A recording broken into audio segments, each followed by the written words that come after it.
I've lived in 5 countries. I was born in Brazil, but I left Brazil very early.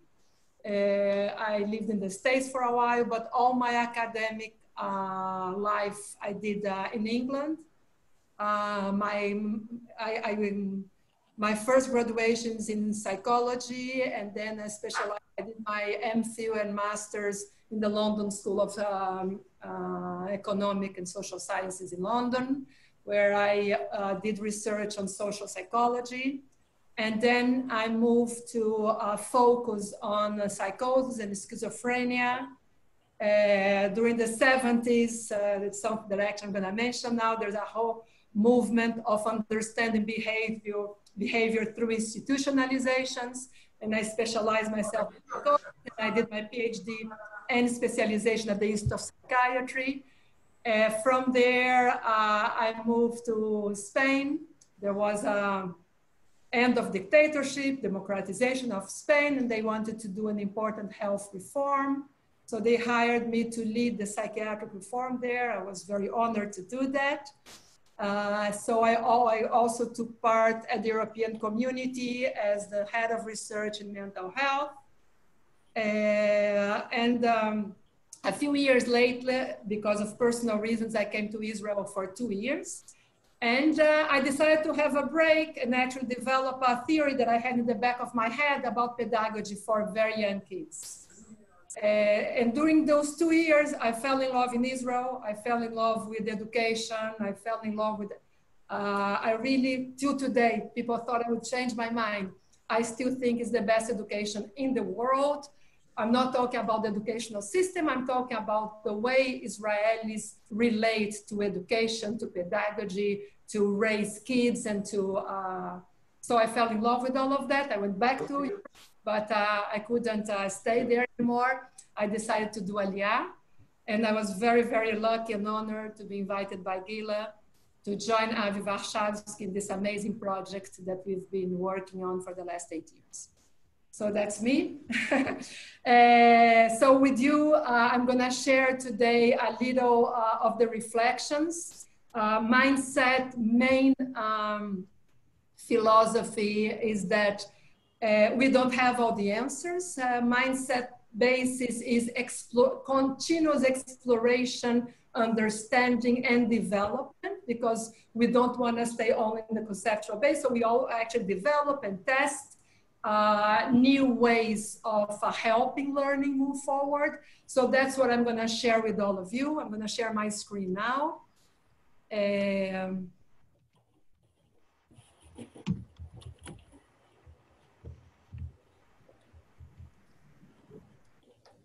So what Gila asked me to focus is on new pedagogy. What do we mean by pedagogy at the digital age?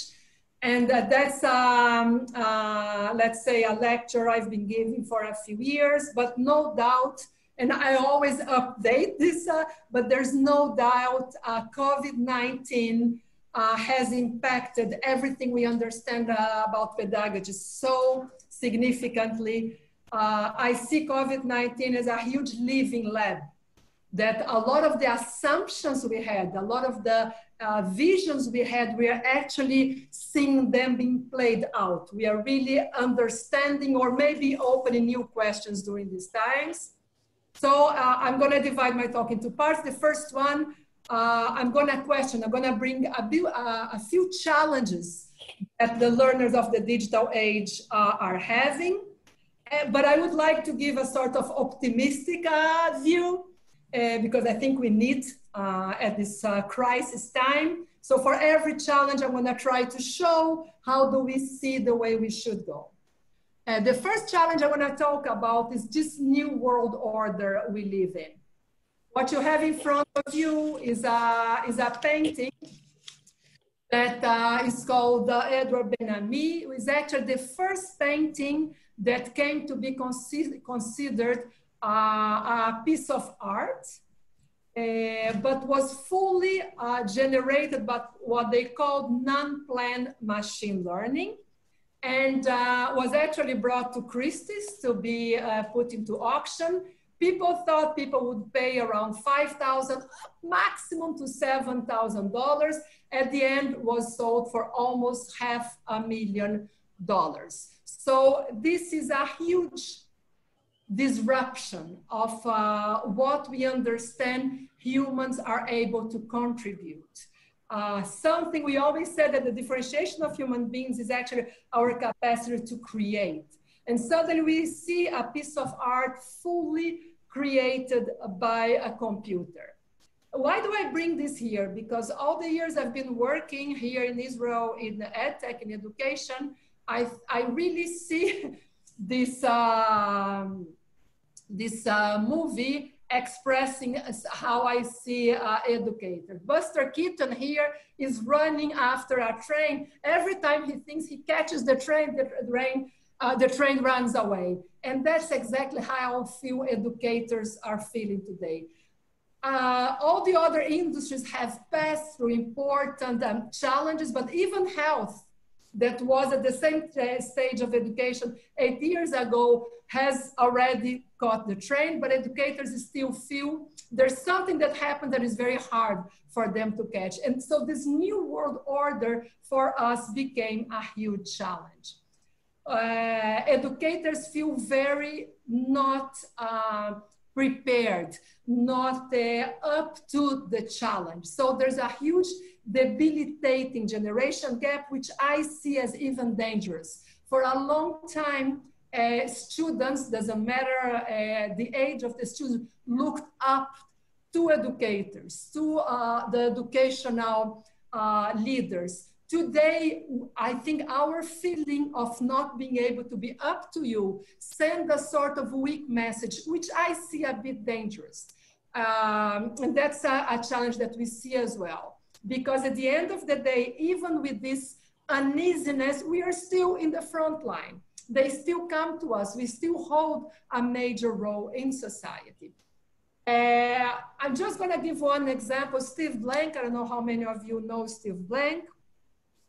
Steve Blank did his research at Stanford, and during a time where startups were coming up to try to provide solutions for other industries, he did a very important work where he said, maybe what's happening with the technological revolution is that we don't change the way we develop our solutions. We don't give enough attention to the user, in our case, to the student. He says, let's get out of the building. Let's not carry on thinking that putting all the experts in one room, we are going to reach the relevant solutions. Get out of the building. As soon as you think about a possibility of solution, go out and talk. Don't be scared. Don't be afraid of sharing your solutions. A second challenge I would like to bring, actually was the talk I was supposed to give last week, would be only about that, is about uncertainty. Uncertainty, I think, is our biggest weakness right now. No doubt that COVID-19 only is reinforcing this every second of the day, but I actually see it as a very exciting pedagogical opportunity. Actually, I see COVID-19 as a huge opportunity for us. And I must complain here a little bit. I don't think we are using wisely this huge living lab we are having now. One of the factors, I'm not going to go into all of them, but one of the factors that a lot of people are pointing out to us, talking about our students, that we live during times where there's a lot of uncertainties. We talk about ecology, the earth, all the atmospherical problems. So we are telling the younger generation, keep calm, but at the same time, we are telling them the earth may not be here tomorrow. Let's join, forgot his name now, and let's go to Mars, let's drop here, too many doubts here. Always relative. The message we are saying to the younger generations with the best intentions is the news are not really saying the truth. There's a lot of fake news. There's a lot of, don't trust the system. Don't trust BBC. Don't trust Fox News. Don't trust CNN. All of them are being manipulated. We do with our best intentions to make the newest generations be more aware of what's happening. But what's happening at the end of the day, we are raising a generation that have too many question marks, that live in a sort of moving mud. And I want to bring Professor Dana Boyd. I will actually, if you are all interested in this subject, I highly recommend her talks. She's considered today one of the biggest experts in internet culture and media. And during a talk that Ilan and I were extremely lucky to be there in Austin about 2 years ago, she shaked the world of research in media, and she said very strong things. She said that with all the good intentions of educators, all the pedagogical approach about critical thinking, about media literacy, it's actually reinforcing the problems we are trying to target.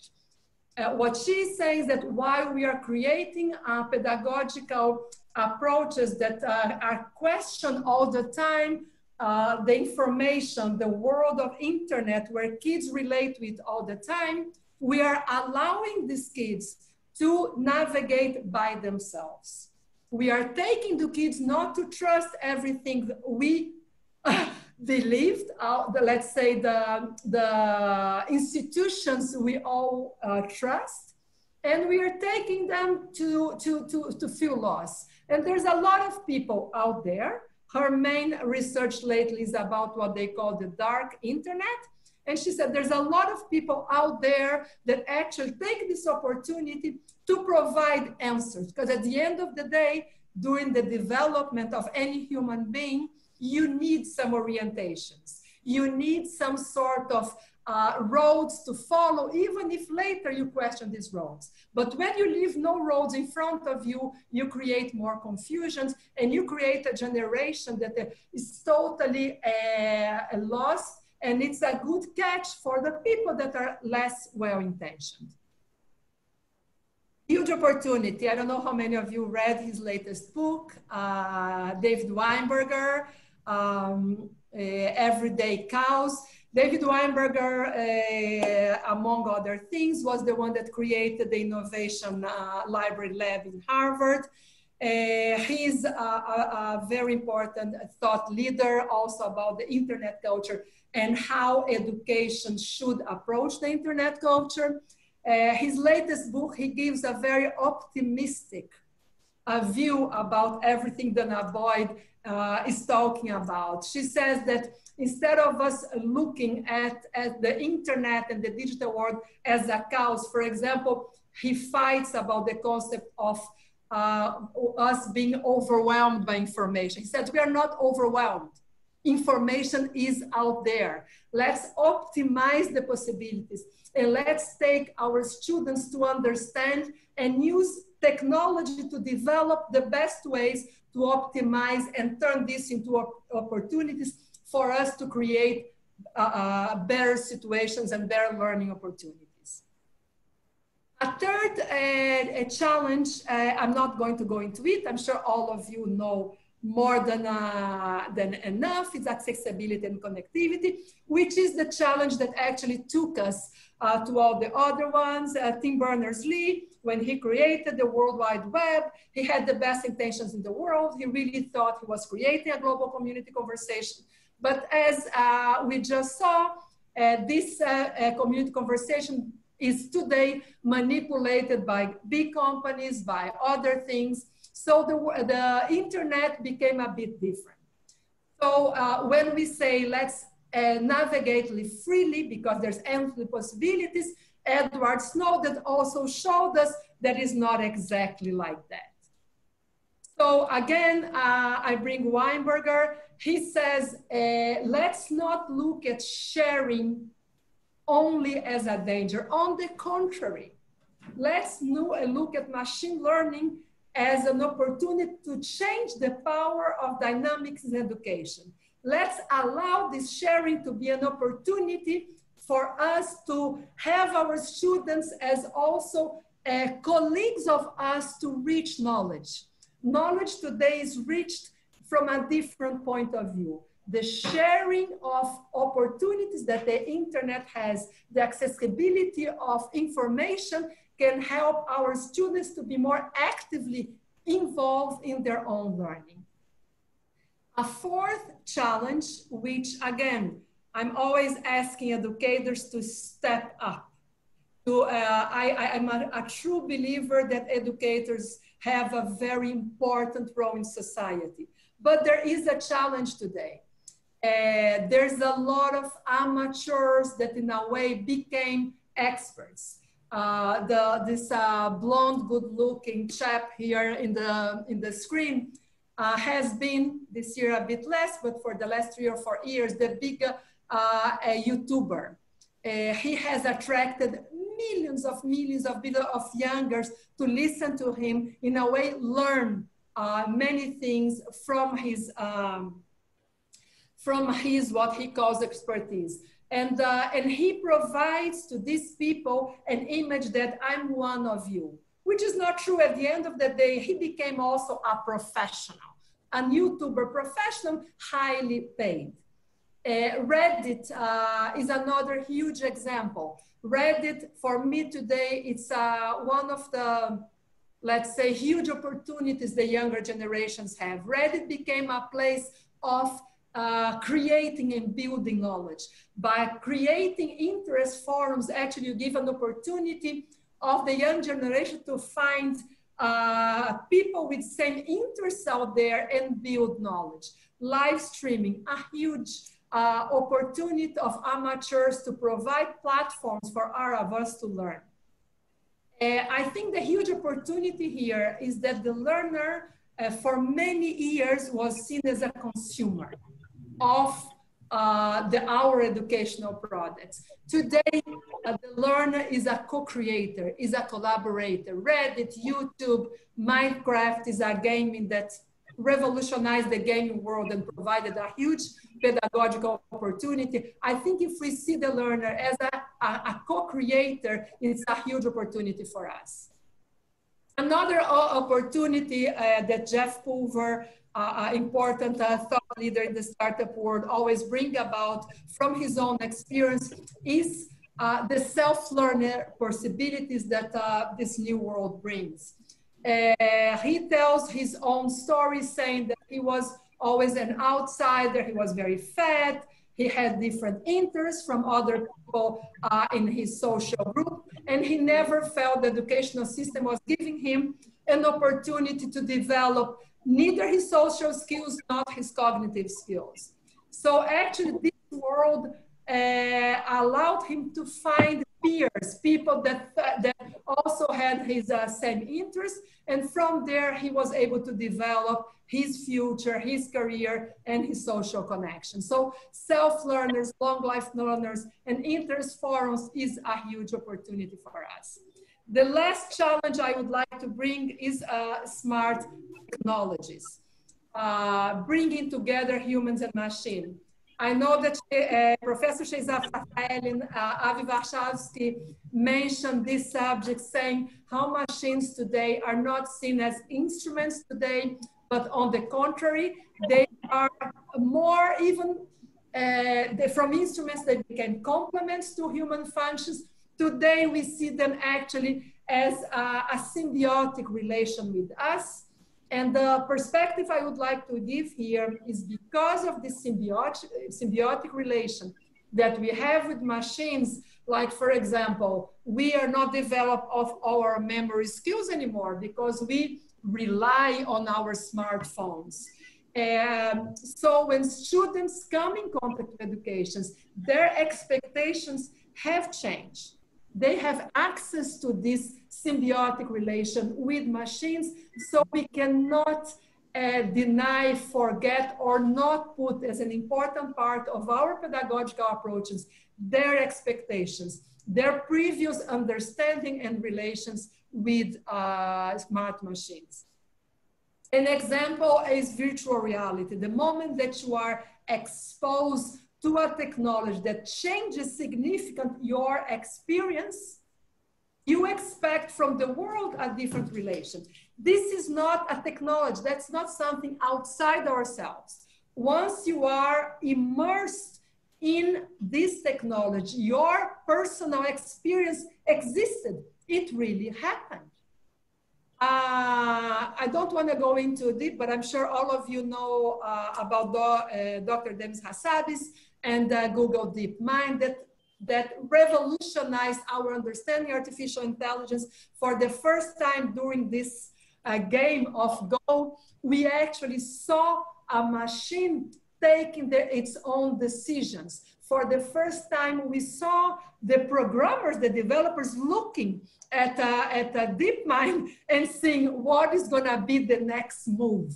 So this change from the machine as only responding or only behaving according to what was previously planned has also changed our expectations about human-machine relationship. At Matach and Mindset last year, we were so worried about the impact of artificial intelligence in educators that were feeling even more helpless than they were previously, that we did a whole week, what we call the Israel Tech Week, about educating AI. The title was exactly trying to tell educators, AI is something that we need to use, to bring as part of our practice, never to feel that they are the bad ones. I mean, there's this image of artificial intelligence is going to take our work. They are dominating our practice. No, as educators, we have to bring this and take responsibility about every technology we bring in. See actually artificial intelligence as an enabler that can actually allow our practice to be more efficient to our learners. We are also developing something that we call human-machine pedagogy. Is exactly trying to see how this human-machine symbiosis can be an enabler, the response that provide more relevant responses to the digital learner. And of course, we cannot avoid talking about this huge challenge, which is the impact of COVID-19 experience. I see a lot of articles talking about post-COVID-19. I actually don't think there's post. I don't think we are going back to anything. As educators, this was a very, very significant experience, and there's no turning back. There's a new normal that, on one hand, reinforced many of the existing challenges, but also brought new ones. For example, for a long time, we've been talking about the lack of motivation of students. I think this is probably the biggest problem that to us continuously. We have even a concept that said that students today gave up. Generation Z is not trying to adapt to the educational system anymore, but in a way they did what we call a silent revolution. They come to the classroom university, to their classrooms in the universities, in the K-12, but actually they are already far. They don't really trust in our capacity to provide them with the education they need.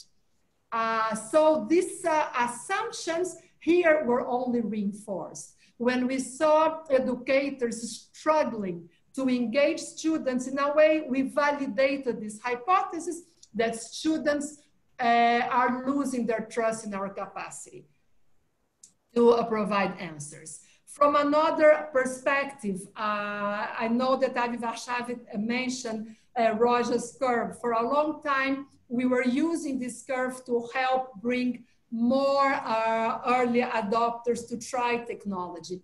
Because of COVID-19, we have not a late majority, but we have forced a huge amount of educators and professionals to become early adopters. But they were not prepared for it. They didn't have time actually to plan. We were not prepared to give them the right environments and tools to become forced early adopters. So all this forced a huge change in education agents' roles. What are the agents? Are the teachers? Are all the products we use? Are textbooks? Are computers? Suddenly we have to question ourselves. Who are the essential stakeholders? Who are the people that should be around really providing and saying who the education agents are? Who are our real users? Suddenly, parents, everyone is asking if parents should be users of education as well, some that I'm extremely skeptical about. COVID-19 made parents be part. I mean, the teacher was not there, so parents had to help students. But I don't think that doesn't mean we should now bring parents also as educational agents. But there's a huge question mark being debated today. Education spaces function. Exactly, for the last 2 days, I had the pleasure of spending with Mandel teachers and leaders in Yeruham, and the education of the space came back all the time. What is the real function of the education spaces we are used to? How this new space that we have to deal with, what is its function? What is education function after all? The moment that we did not succeed really to transmit knowledge through this new medium, we started question, is education system, is the education function only to transmit content, only to help develop learning skills, or there's something beyond that? There's a social function. There's a values, a society values function. Who have access to education? We've been talking about that for years now, but actually, if you look at last year's 2019 articles, they thought that actually the technology was bridging the gap of socioeconomic gaps, because the smartphones were leapfrogging and were allowing people in remote zones of Africa, of Asia, having access to education through their smartphones. Suddenly, we see everything going back. Suddenly, COVID-19, Zoom, and all the new technology we are using to provide education is actually widening the socioeconomic gap. So, our biggest challenge is, does anyone know the pedagogical approach that really meets current educational needs? The answer is yes and no. So with the second part of my talk, I would like to dedicate to a few, let's say, trends that are showing us the way more than providing. This is the summarizing the problem. We have pedagogical solutions that we know is not working. They are not meeting the needs of the digital learning. There's no established alternative. And the stakeholders, the previous stakeholders, students, teachers, and the market, students are disconnected. Teachers are extremely concerned and not at ease. And the market is struggling to provide answers. And on top of this, COVID reinforced two new stakeholders, parents and communities. I think we have a huge opportunity here. The good part of the story is we see the younger generation not waiting anymore. They are actively exploring and developing new environments. So if we actually bring them along as part of our exploration, as part of our research, and as part of our development of new solutions, we have a huge opportunity to provide pedagogical solutions that will be relevant. So, who are the main pedagogical game changers? I cannot avoid even though talking about Zoom. Zoom is on top of the priority of any educational article lately. I brought here a survey that the New Yorker did with New York educators, actually in the beginning and a month after. In the March was the beginning of their survey. And just sentence they said, kids are just not doing their work and parents are exasperated. Zoom functions, screen sharing, screen names, chatting, button. This is actually making the teachers feel that the power dynamics is even more confusing. We've never had this situation before. And there's nobody a clue what to do. In the beginning of COVID, there were a lot of articles trying to help teachers saying, maybe this is better for this group of students, for that group of students. And as COVID developed all those things, the experience of educators were different. So one thing that I would like to bring here that I didn't see, maybe you saw, but I didn't see being targeted in the articles I had access to, is about the structure. The structure of the educational settings. Suddenly, we are all talking about a pedagogical approach, pedagogical techniques, technological solutions, and we didn't target, for me, a main problem is we had a very clear structure, even physical structure, and suddenly we cannot use that. So we are all left not in our comfort zones, not only us educators, but also the students. At one point, the student is inside his house, his wife is complaining, his children, his mother, they are all part of this educational environment. So his familiar environment is not really his comfort zone as a student. The boundaries have been brought down. Suddenly, family members are part of this as well. So there's a lot of question marks about the structure. I want to bring back, for me, important research developments of the 60s that helped us understand about structures. Goffman, Foucault in the 60s brought our attention to the importance of the physical structure to human behavior. And in the 70s, people like Douglas Bennett brought all this research to help us understand, for example, what we call crazy people are. For 100 years, crazy people that changed the name of crazy, psychotics, schizophrenic, throughout the years their names were changed many times. But anyway, we always had a physical place for them. And with the development of pharmacology, in the 50s and the 60s, there were a lot of pharmacological treatments trying to target the schizophrenic problem. And these studies on the 60s talking about the structures brought academic researchers to explore, and actually this book became a disruption in mental health and in health systems around Europe that said, hold on, the psychiatric hospital is actually the main cause for schizophrenia. Not everything that we thought before. Not psychological, biological, and physiological causes, but actually the fact that you get a schizophrenic and treat them inside this structure with our best intention, with rehabilitation, with innovative treatments, with changing the relation doctor and patient. But that structure is actually, according to their studies, 70% of the symptomatology shown by schizophrenics were due because of this institutionalization of these patients. So I leave here as a question that COVID is asking now, how much of the structure that we are used to and we feel comfortable is actually an important part of the pedagogical approaches we have to develop, new pedagogy we have to develop. And another factor, attention economy.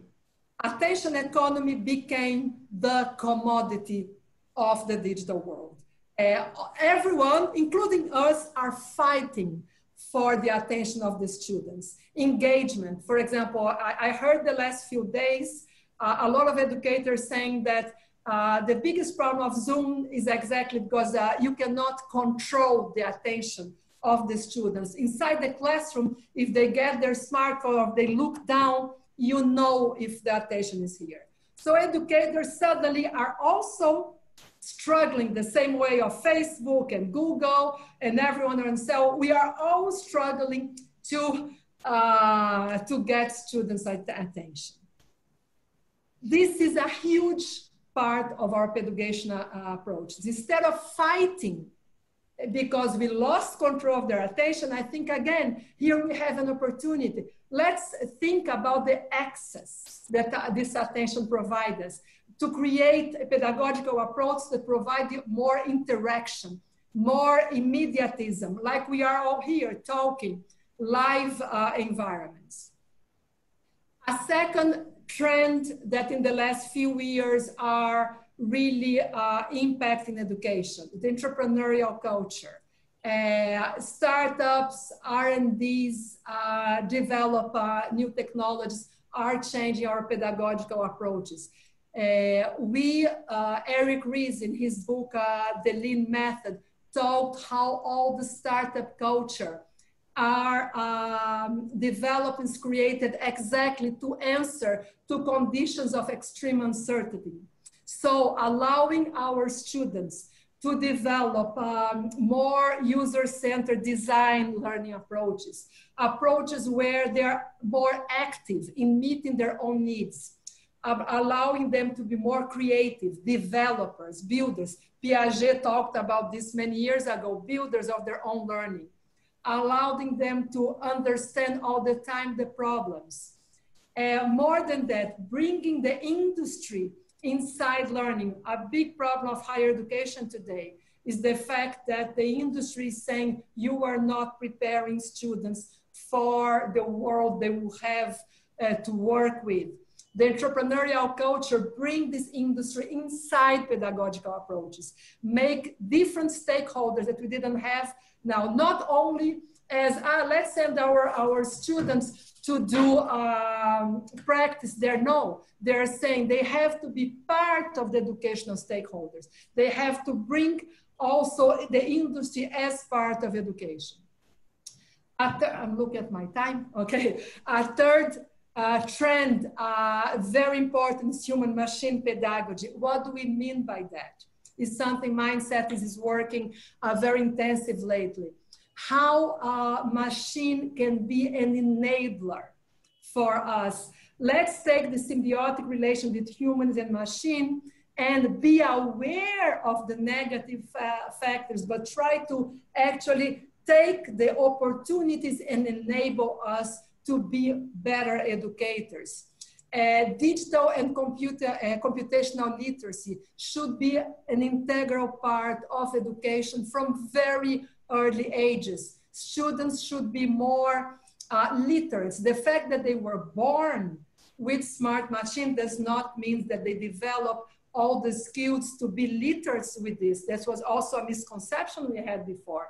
They are more familiar with these skills, but we have to develop content that help them use this in a more, let's say, efficient way. Self and long life learners is an integral part of our lives now. Internet has brought us the opportunity to be always learning more and adapting to this changing world. So self-learner skills is something very important. All the problems that MOOCs, the massive online courses, still have of having a high percentage of dropouts in their courses made us understand that self-learner skills is not something that we are born with.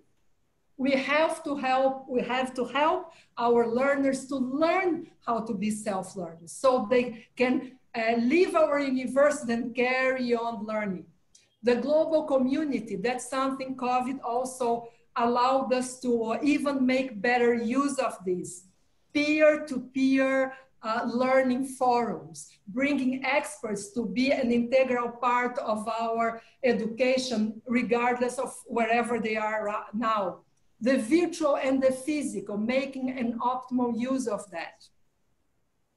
Another trend, which is not new at all, but let's say 2 years ago, I would say was the biggest promise of education, unfortunately, 2 years later, is still a promise.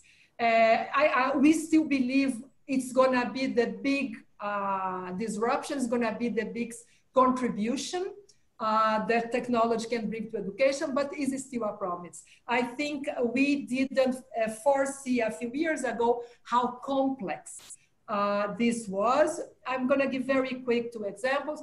Dreambox learning is still one of the most successful adaptive learning, even though it focused only in math. And I'll bring Dr. Michael Horn, a huge advocate about personalized learning. Also, he himself questioned last year a lot about personalized learning. Lately, he's a bit more optimistic. What he says that he's mistaken of many people like him for many years is try to provide solutions, personalized learning solutions. What we have is change our cultures. He said instead, let's change the noun to a verb. Instead of talking about personalized learning solutions, let's talk about personalizing learning. Let's bring our culture so educators understand that we have to try to reach the diversity of our students. A 5th trend, I'm sure you all are seeing this all the time, is actually being so overused that very soon we won't be able to use this concept anymore, is hybrid learning. Hybrid learning was not born, but let's say was in the beginning of COVID, became a very exciting concept because it was a step forward from flipped and blended learning. For a long time, there was a lot of people talking about blended and flipped, which were using the virtual and the physical learning environments at different moments of the learning. Suddenly, exactly because of COVID and the lack of preparation we had for COVID, the concept of hybrid was starting to be used. Hybrid means to use space and time. The physical and virtual parts of learning playing with space and time continuously, which means is that we won't decide that, let's say, let's send a video to kids and then they come to the classroom. No, we have always to be optimizing our learning according to our next challenges, playing with both worlds. More than that, hopefully this year, there's a lot of people trying to provide a hybrid learning, which means if we need, again, to be in lockdown and bring education to our home environments, we would be a bit more prepared to play with virtual learning. But as I said, it's still under construction. It's still a concept that it's promising, but we have more questions than answers. Another old pedagogical approach, but is proving again and again very, very suitable for the digital world, is project-based learning. Inquiry-based learning has proven to be an essential part of preparing the digital learner. The fact that project-based learning is always talking about the context where this learning is taking place, the context where your objective of your learning is taking place, make it very relevant. It's very hands-on. The learner is all the time very active in its learning. It's very collaborative. It helps students to develop analysis and, extremely important, synthesis. Really requires from the students to synthesize everything learned and be able to express and communicate the learning. Larry Rosenstock, no doubt one of the thought leaders that created an important case, High Tech High in California. And the last trend I would like to bring, as people that know me, a favorite of mine, is game-like environments. When I came to work with Gila and Matar and Avi Varshavsky, I remember I wanted to do research on gaming. I was fascinated by this world. In the beginning, everyone thought wouldn't be wise. because gaming had a very negative perception in the educational world. But I truly believe that if kids were spending 3-4 hours a day, actually all the research was saying wasn't true, only 2 hours a week, 7 years ago. But I said kids are intuitive learners. Kids are intuitive explorers. Kids, this thing that is only because of gamification, there must be something there more than that. And actually at Matar, we did the first study in the world, the first survey that actually had straight access to students to talk about their gaming experiences. And fast forwarding to today, there are no doubt that the gaming world is a huge, effective parallel path to education, that the gaming world is actually allowing students to developing digital skills. This man, inside his house, his only interest was to create a game that he liked and to make money out of it. He created Minecraft, which I believe was an accidental pedagogical breakthrough. This guy was actually the one that helped educators to look with good eyes to gaming. Microsoft bought Minecraft a few years ago and transformed it into an educational game. The Institute of the Future in California, they try to think about the world as a certainty. It's very believe that the game world provides a lot of the pedagogical approaches we should, and they are even stronger than I am. They say that is major if we wanna prepare our generation to a future of uncertainty, we have to allow them to play games. And I wanna finish with the study that I mentioned that we did a few years ago, and to mention a few of the pedagogical factors that we brought, that the gaming world were bringing, and that's why they are a game changer. The first one is failing up.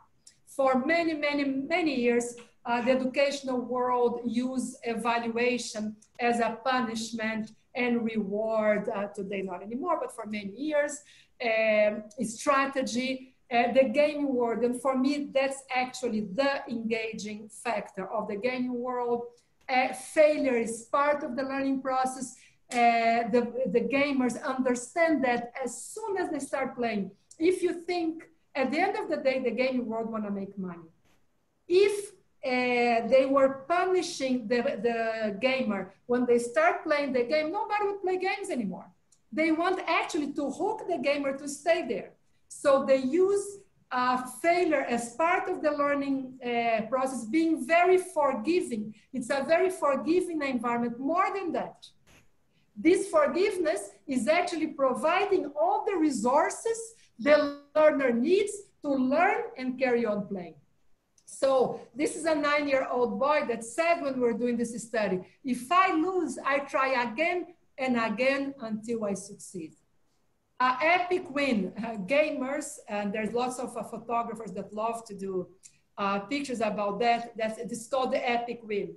If you look at gamers playing, they have this sense of urgency. It's a little bit of fear, but they have a huge concentration.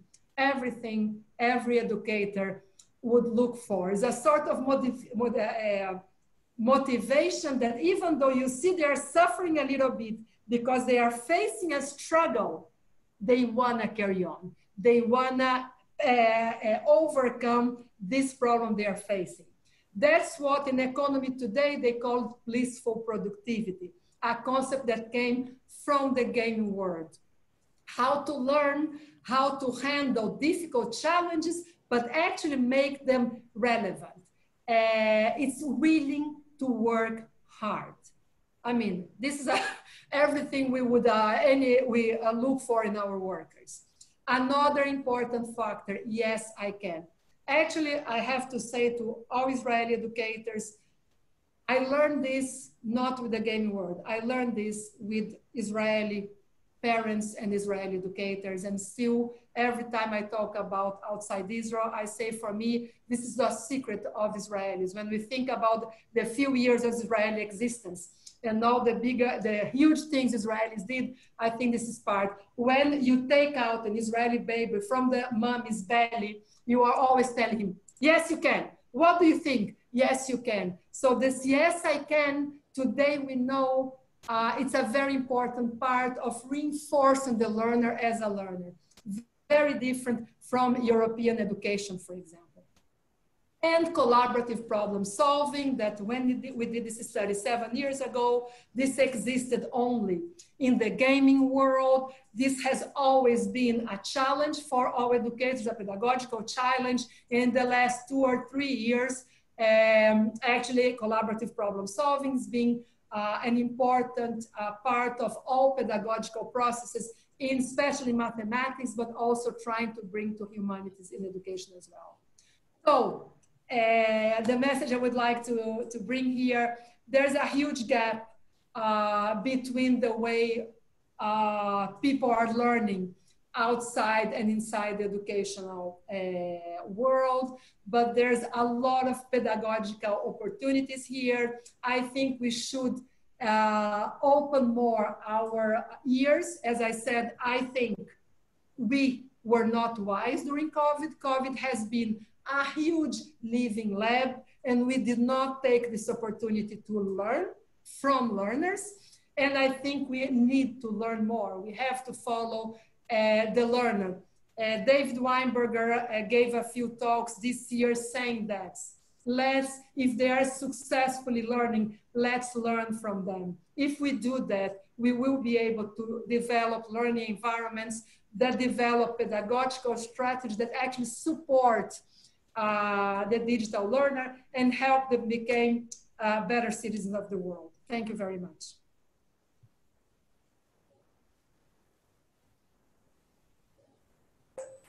ססיליה, הרבה תודות.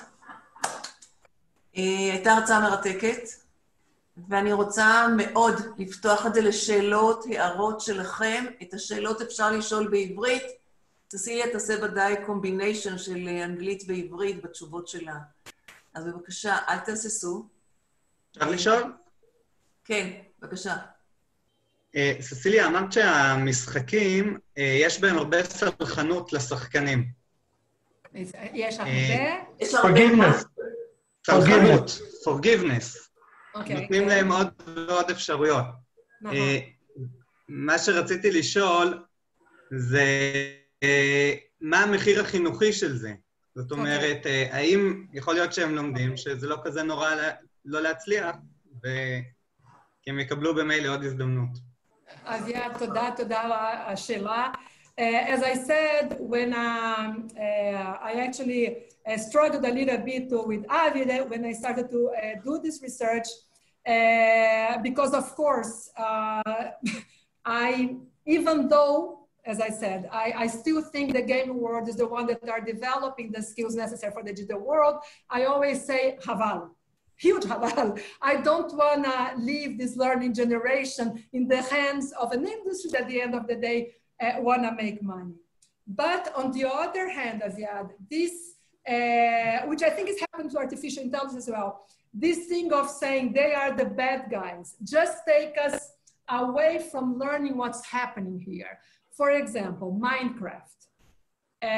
Minecraft, I don't know if any of you know the game, but what it does, it's a very simple in graphic design format, but it provides a lot of resources. So Minecraft starts with a challenge, but not only the player can change the challenge, but can play the way to deal with this challenge.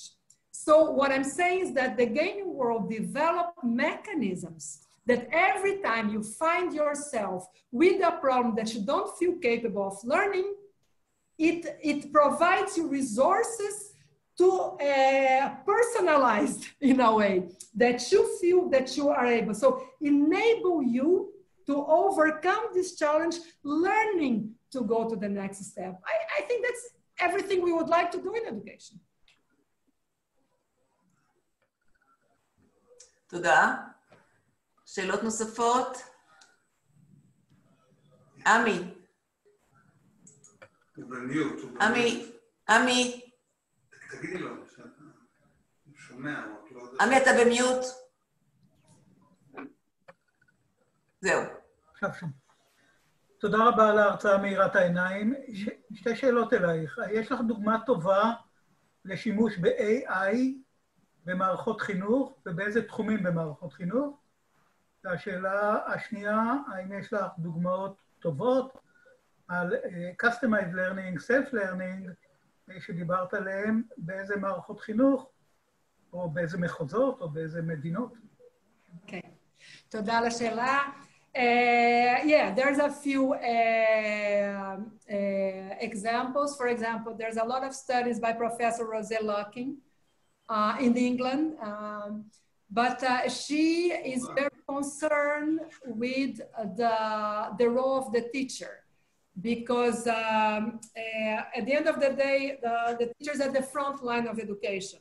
And while, let's say that we all agree that artificial intelligence at the end of the day, hopefully would help develop adaptive learning. At the end of the day, adaptive... גילה וגיא. At the end of the day, we all believe that adaptive learning is the future of the best use of artificial intelligence for education, but is still not providing very successful solutions. So what Professor Rose Locking is doing is actually, because let's say adaptive learning is from the student point of view, is allowing artificial intelligence to help the user to become a better self-learner. What she's doing is, meanwhile, helping the teacher, the educator, use intelligent systems and enable the teacher to be a better teacher. So there's a lot of intelligent systems that help the teacher understand what's happening in all the classroom, help the teacher to get immediate answers about what's happening. Mata is doing a lot of, Guy Levy participated in a lot of exploration of how artificial intelligence can better enable the teacher to understand better the student. Is still, today, the best solutions are still helping us understand the student. As I said, we hope will be a good pedagogical enabler, but we are still in construction. Your second question is about, self-learner. Self-learner is something that the MOOCs provoked all of us to look very seriously towards that side. The MOOC became, even with all its problems, became a huge competitor and gave good answers to the industry. Still industry are developing their own MOOCs, but we realize that unless we develop, we help the self-learner to become efficient, MOOCs won't work. So there's a lot. Mindset, for example, is now developing a solution that help the self-learner become more efficient. Thank you very much. תודה רבה. תודה, ססיליה. שאלה נוספת? צבי? צבי, אתה במיוט. אוקיי. Me disculpo, te voy a hablar en hebreo o en inglés, porque no puedes hablar ahora español. Por favor, inglés. Estamos en un lugar un poco no civilizado. Eso. So let me, look, I hear your presentation, and I hear many of the things I heard before the new technologies became an issue. So I'm sure I'm wrong, but I would like you to focus me on issues that you think have become, are essentially different from the things that worried education since massive education exists, okay, since schooling exists, what is really different in the issues that are appearing in front of us as teachers with the new technologies? Other than quantity, I realize that there is more information, but other than that. I think since method education existed, I mean, first of all, I think the answer, I see a huge, it's a long, I don't know if we have time, but a huge difference between method learning when we talk about K-12 and when we talk about higher education. Take any way you want. Okay, okay. I think there's a huge change. We cannot forget K-12 is in a way a place where we put the younger generation and we tell them, here is your place. Society tells you to go to this place for most of the hours of your day, and that's where you are gonna learn. That's what I'm saying. I think the answer here, it's very different from method learning in higher education, okay? That I think it's a longer conversation. I have a lot to say here as well, but I'm gonna concentrate in K-12 where I think the answer is easier. Honestly, I think method learning and the evolution to schooling was ended up being more negative than positive for the learner. I think method learning evolution got to a point where the textbook, instead of being a place for me to learn, became for the student, you summarize knowledge to a point where neither the teacher nor the student need to think. And for me, this got to a point that became even dangerous. That's why I separate higher education totally different. So Zvi, what I think is that new technologies, internet cultures opened up the world again to the younger generation. As I was answering Aviad, I think we have a very serious role here and responsibility. I think we have to be there, but the truth is, because of our incapacity to open their eyes, on the contrary, what we did is we closed their perspective, both of the teacher and the student. Suddenly they had access to this huge rich world where they can learn anything they want, where they can learn any skills they want. So they just, I truly think that students left the school system. They go physically because society told that up to 18, they have to be there, it's their obligation. For parents, it's very comfortable. That's the system that takes care of the younger generation. But cognitive and emotionally, they left the system a long time ago. And the new technologies and internet are actually providing them opportunities not to become zombies, but actually to find people with common interests, to develop skills, to develop interest in learning. שאלה אחרונה ואחרי זה נעבור לאילן. יש עוד איזושהי שאלה?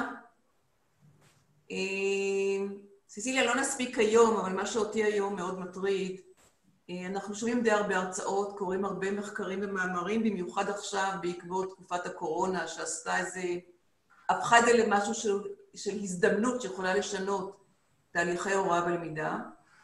אני מרגישה פער עצום בין מה שאנחנו שומעים, אפילו מבינים ומפנימים. קשה לנו לעשות את התרגום האופרטיבי לשינוי מתודות הוראה ולמידה שלנו. כאן במקום שלנו במנדל אנחנו מדברים על מבוגרים שעובדים איתנו. אז בחלק הזה המנעד מאוד מאוד מאוד גדול. אני חושבת שאנחנו נשאיר את זה לאחד המפגשים האחרים, מנסות לדון בתרגום האופרטיבי, איפה זה משתנה, אבל לא כחלק טכני, אלא כחלק קונספטואלי בחשיבה שלנו. Hila, I just wanted to answer very quick. I mentioned that very quick. My huge suggestions of all the organizations, the one I work, as I said, my biggest disappointment during COVID, I totally agree with everything you said, is that we are currently in a living lab and there are not enough, there's a few appearing now, research to understand the experience of the learner throughout this time. we are all too much concerned about providing solutions, and we are missing a huge opportunity. And our solutions won't be good because we are not learning. It's a new environment, a new medium, we have to learn. So that's my suggestion to all institutions that are able to create the resources for us to learn more. Okay, we say we are moving from schooling to learning, so... Exactly, exactly. Thank you very much for listening. Thank you.